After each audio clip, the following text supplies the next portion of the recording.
if there's infinite amounts of dollars, infinite amounts of debt, infinite amounts of printing currency, it doesn't allow me to value the paycheck I'm getting now. And so the promise that I will die is what allows me to value my life. Time as an asset is infinite, but my time isn't.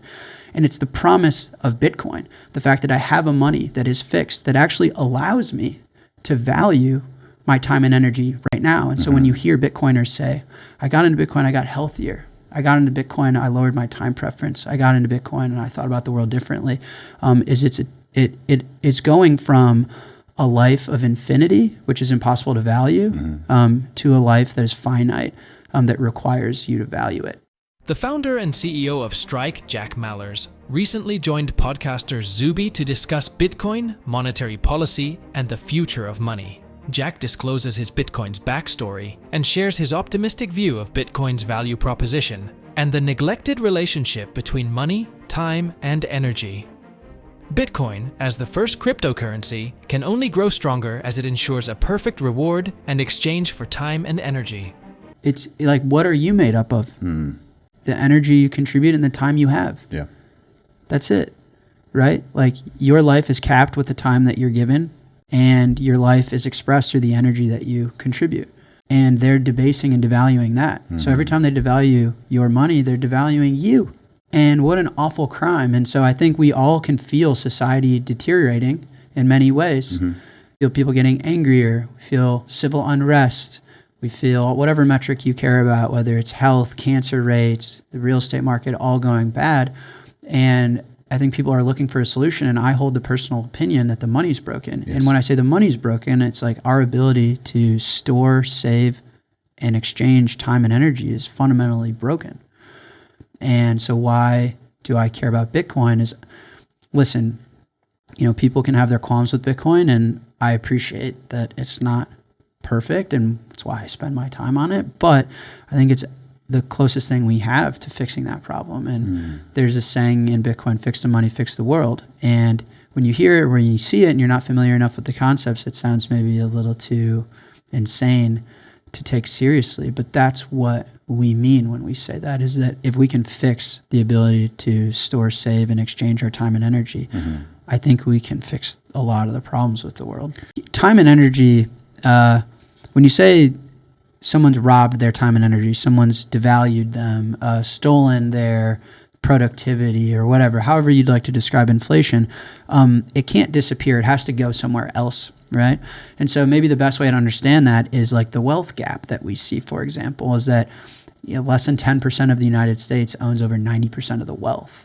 And that's because when you debase the currency, everyone that holds it is getting crushed and is needing to require more time and energy to have a sustainable life. And everyone that owns assets that is being inflated, so when they print money, your house gets inflated, your Bitcoin gets inflated, all these things get inflated, they accrue wealth naturally without expending time and energy. And so then you get a really disgruntled populace where 90% of the United States of America is required to expend more time and energy every single year to be able to afford a family, be able to afford children, be able to have a happy marriage, to be able to afford a house, to be able to afford groceries, to be able to afford gas. And then you have the top, whatever, it's not actually 10% anymore, 9, 8, 7, 6, 5% of the populace that actually controls and owns all of the collective time and energy from the populace because they own a pocket of Manhattan real estate. And so that, I think, is the best. There's no middle class anymore. You either own assets that inflate against the debasement, or you own the currency that's being debased.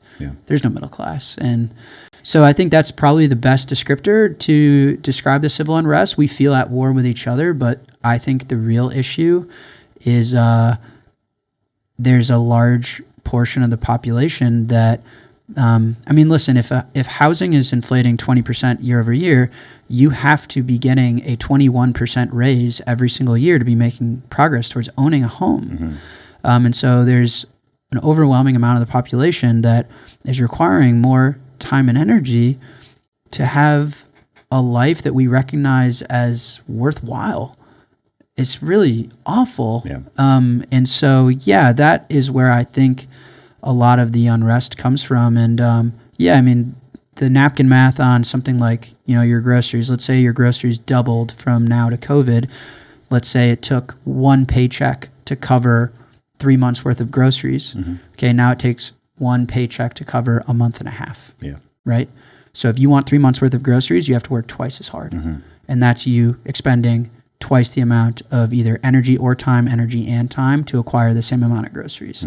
Whilst someone who got grandfathered in and passed down some apartment complex in Manhattan now gets even more groceries, and they didn't contribute any time and energy to the collective populace. Yeah. They just have it because they had the asset. Jack Mallers is of the opinion that the system is devaluing our energy and time, making it harder for people to survive. This leads to societal deterioration, and Bitcoin is the solution to this problem, as it could fix the world's problems by improving how we store, save, and exchange time and energy.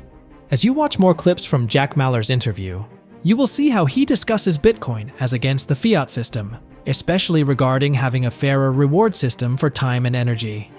That, to me, when people say, Bitcoin's decentralized, quote unquote, I actually hate the overuse of the word. Bitcoin to me is distributed. Bitcoin to me is, the point is that nobody can access the energy. That's the whole way Satoshi designed it. Why do you dislike the term decentralized? I just think it's been commercialized for malintent. Okay. I don't dislike it on net, but I think it's been co-opted to, the whole concept of Bitcoin was not to be like this super duper decentralized thing that can solve decentralized dentistry. The point was, if you can print time and energy and debase it from the populace of holders, you will. So how can we build something where no one can access the time and energy for themselves? And it's like this proof of work idea, is that in order to acquire the Bitcoin, you have to earn it. Like Michael Saylor, he paid billions of dollars of cold, hard cash, real time and energy that he's acquired through his life to get his Bitcoin, right? And that's that concept of proof of work. And so that, to me, is the system is designed to protect against the idea that human nature is to acquire and monopolize time and energy if they have access to it. And that's the problem with the money we have today, is that it's very easy to monopolize and take advantage of the time and energy, which is our currency. There certainly will be wealth created. Now, you can have an argument on whether that wealth creation was deserved and earned, right? Is someone early to Bitcoin deserving of the wealth that's being transferred and new wealth that's being created? And there's some people like, no, they're just sitting on their couch, right? It's Dave Portnoy, a friend of mine, is like, you just sit on your couch for the last 10 years. And then I make the argument that's the opposite of that. That, I think, can be debated in good fun. But the interesting thing about Bitcoin, and the point, is that you have to put in real work into society to persist the wealth. So even if you have a lot of wealth, your wealth is going to bleed. So let me give you an example. I live on Bitcoin. Okay. I don't own any cash. I own only Bitcoin as far as money goes. I own Bitcoin, my house, my company. Those are the three things I own, nothing else. I also don't take a salary from my business. So I live on my assets. I have to sell Bitcoin every single month to pay off expenses. The way I do it is I spend on credit cards, and then every month, whatever I need to pay down, I sell the Bitcoin. And the point of that is that the Bitcoin gets redistributed, right? The only way for me to continue to own the same amount of Bitcoin is if I could be earning more than I'm spending. Does that make sense? Yeah. And so even for someone that has acquired a lot of wealth, in order for them to maintain and persist that wealth, they have to be contributing more to society than they're taking from it. That's being profitable, whether you're a business or an individual. You're giving more to the world than you're consuming from the world. Yes. Right? And so that is the difference in the system, where someone in the fiat system, that's not the case. Yeah. Is that if I can print the capital, I'm not actually giving time and energy to the world, but I'm receiving it. Where with Bitcoin, it's a fair exchange. If someone's rich, someone's rich. And if they're able to persist that wealth, that means they're contributing time and energy that society values more than they're consuming from the world, right? Yes. And that's the big switch. So of course, they'll be upper class. But in order to remain upper class, you have to be contributing to the world. And that's not true today. What you see in Bitcoin adoption is, so in markets, in life generally, with more demand comes more supply. So the reason I can't store my time and energy, which is my wealth, in iPhones is because if all 8 billion people wanted 20 iPhones, Apple will just make them. Yeah. So there's more demand, more supply. Bitcoin's the only thing in the world where more demand can't find more supply. That's why more demand has to find a higher price, right? The reason gold can't work as currency, one of the many reasons, is because with more demand, we'll always find more gold. We don't know how much of it exists. Elon's talking about, I'm going to go to Mars and get it or whatever. And so if more demand has to find higher price because it can't find more supply, then what you see happen is a redistribution through the price cycle. So price gets up to a high enough point where the people, to your point, that have been sitting on the couch, they do get cars, they do get homes, they do get engagement rings, they do get stuff, and that Bitcoin gets redistributed.